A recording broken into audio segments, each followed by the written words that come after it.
Biden and the people surrounding him in his cabinet have Ukraine on the brain since at least Obama's second term. They're obsessed with Ukraine. I think Ukraine is a giant cash cow for those who are corrupt. Back in 2014, Ukraine was in need of some good old-fashioned United States savings, and Ukrainians were rebelling against the Russian-aligned government, all on their own. But Obama and Biden were experiencing a major case of fear of missing out, so they just had to get involved, and so we did. And it drew everyone in the U.S. State Department, national security apparatus, and even George Soros to Ukraine. You see, back then, Ukraine was considered corrupt. Their leaders corrupt. The oligarchs corrupt. Ultra, mega corrupt. So naturally, Joe Biden's son jumps right into bed with them, and the media and political elite find no issues with this whatsoever. Sure, it's a corrupt country. I mean, Obama and Biden's stated goal was to root that corruption out between the government and the oligarchs. But the vice president's son going to work for Burisma was just fine. Nothing to see here. For over a decade, the story from Western governments has been that Ukraine is a corrupt government and we can save them. But up until February 2022, it hadn't been resolved yet. Now, speaking about not being resolved, did we ever hear about the $1.8 billion that went missing in the bowels of Privat Bank? That was our money, by the way, our tax dollars. Did anybody in the mainstream media nail that down? Did Congress? I ask this question because Congress has now greenlit $54 billion in taxpayer funding to Ukraine to fight off the Russians. And now, $8 billion already was sent. And then on Friday, they announced another $270 million. Let's just put it into perspective. That's a lot of money. Where's it all going? Why are we writing them a blank check? Can we at least get a final verdict on whether the Ukrainian government is corrupt? I think I speak for the majority of the country when I say the Biden administration's signals are a little mixed up here. We're a bit confused. Wasn't corruption the main focus of our help back in 2014? Isn't that why George Soros swooped in? And now everything's okay? They couldn't keep track of $1.8 billion, and we give them $60 billion? Let me ask you this. I find it interesting that President Zelensky recently revoked the citizenship of the Ukrainian oligarch Kolomoisky. When Biden was VP, Kolomoisky was the principal holder of both Burisma, which his son worked for, and Privat Bank, the one that lost the $1.8 billion. Now, he had previously been on a U.S. visa ban over his involvement with hired thugs that actually used chainsaws to behead people.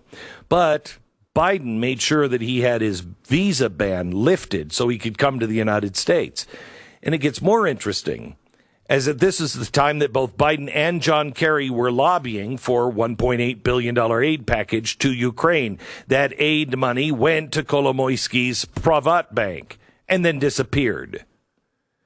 Allegedly, it was channeled in a money laundering scheme through a bank in Cyprus and then went to various shell companies. Now, he's also the governor of eastern Ukraine, funding a near-private war between Ukrainian militias and Russia's. Now, whether he's doing that with his money or someone else's is unknown. Oh, by the way, Kolomoisky is his money is the big reason why Zelensky got elected. But now that Biden is in office, Zelensky has revoked the citizenship of his previous friend. Is there any chance that we'll find out later that Joe Biden lobbied for this to happen? If anyone has the receipts on Burisma, Privat Bank, the missing $1.8 billion, and what's going on with this private war between Ukraine and Russia, Kolomoisky would have them. And it's really weird that now his citizenship of Ukraine has been revoked. We want to talk to Congresswoman Victoria Spartz. She's from Indiana. Hello, Congresswoman. How are you? Good. How are you? Good. Now, you're from Ukraine. You became a citizen in the year 2000, and you're concerned about the money we're sending over there.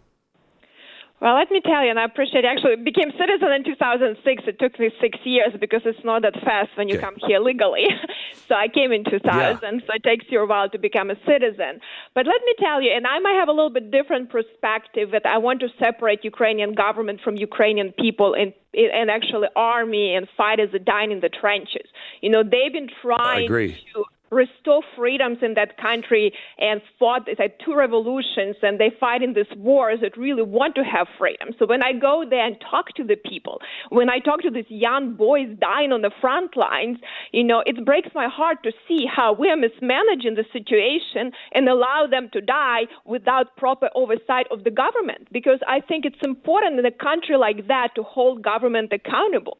And I think, you know, we have to differentiate that. You know, I always say, you know, we have, you know, very great people, Americans, but our government leaves much to be desired. So it's not always representation, unfortunately, of the people. But I think for me to see that, and actually, you know, and what Biden is doing, it seems to me, and actually most of the money you mentioned don't go directly to Ukraine because there are a lot of things around that. But how he's really stolen the help, how he's not overseeing it, it's actually he's mismanaging Ukraine, and it's almost either his incompetency or on purpose to allow Russia to advance much more significantly. You know, and what really was concerning for me when I went to Ukraine to see, you know, how much power now people around Zelensky were able to consolidate this power grab. You know, and we're talking about Kolomoisky and these oligarchs, but if you know as a part of that, you know, they actually took citizens. There was no due process or executive order at stolen the border. Someone who is actually in charge of territorial defense of a major city, Dnipro, you know, right in eastern Ukraine, and that person had nothing to do. He was just lucky enough to meet for half an hour with me. They almost detained parliamentarians from Ukrainian parliament who tried to leave the country to come to U.S. because they worried he's going to meet with U.S. legislator. So this amount of power and abuse of power and concentration is very dangerous for the country. In country which doesn't have check and balances, where judicial and prosecutorial branch is controlled by president and people around him, a lot of Russian infiltration, a lot of different problems. So I think this is a valid concern. And unfortunately that they are now started a witch hunt against some Ukrainians that had nothing to do, you know, with anything, because the issues I was bringing up, they actually were brought up by our military people during my cadets, and they were brought up by some U.S. companies, you know, doing business in Europe and actually doing business in defense industry.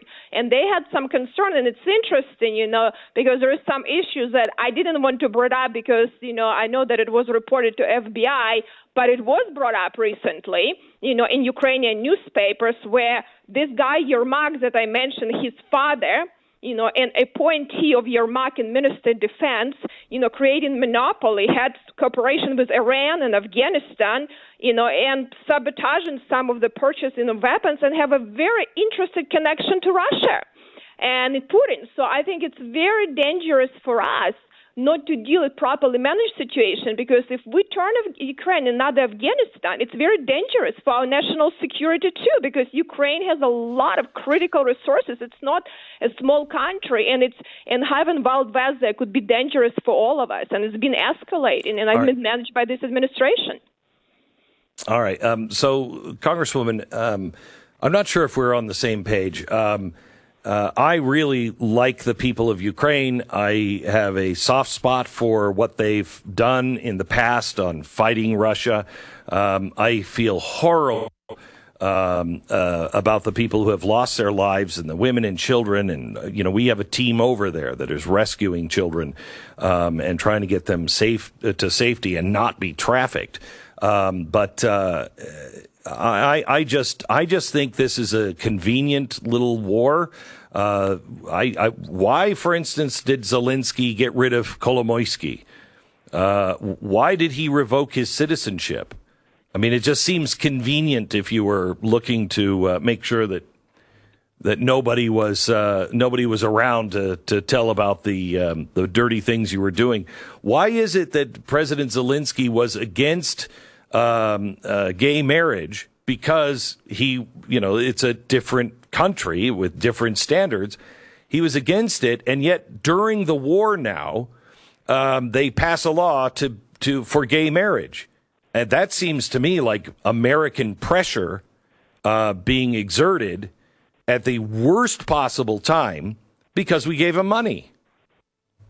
Well, no doubt, but I wish American pressure would be exerted in the ways how they can improve their logistics, how they can improve oversight and make sure that they can be more accountable to American people instead of playing politics and playing an agenda that is unfortunately, been very radical in this country. And I think they're playing politics instead of managing the processes and governing, because governments like Ukraine or governments like Afghanistan, they have to be forced to provide transparency to our people. If you don't, you will have another Afghanistan. But unfortunately, they haven't been doing that, but doing other things that are very not productive for them to fight and win that war.